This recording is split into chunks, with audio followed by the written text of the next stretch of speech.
Operation Sindoor లో అగ్నివీరులు కీలక పాత్ర పోషించారు. ఆర్మీలోని కీలక ఎయిర్ డిఫెన్స్ వ్యవస్థలో పనిచేసిన వీరు శత్రు దాడిని సమర్థంగా ఎదుర్కొన్నట్లు సంబంధిత వర్గాలు వెల్లడించాయి.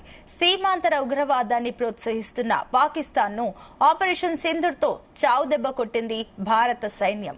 శత్రు దేశం ప్రయోగించిన డ్రోన్లు, క్షిపణులను ఎక్కడికక్కడ అడ్డుకుంది.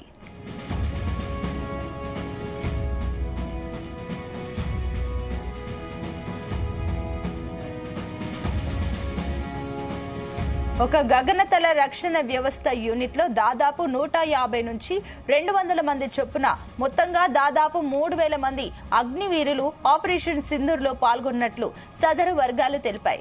వీరంతా సరిహద్దుల్లో పలు కీలక సైనిక స్థావరాలు, ఎయిర్ బేసుల్లో విధులు నిర్వహిస్తున్నారు. సాధారణ సైనికులకు సరితూగుతూ ఉద్రిక్తతల సమయంలో ముందుండి పోరాట పటిమ చూపుతున్నారు. ఇక పాకిస్తాన్ క్షిపణులు, డ్రోన్లను ఎప్పటికప్పుడు నేల కూలుస్తూ సమర్థంగా విధులు నిర్వహిస్తున్నట్లు సదరు వర్గాలు పేర్కొన్నాయి.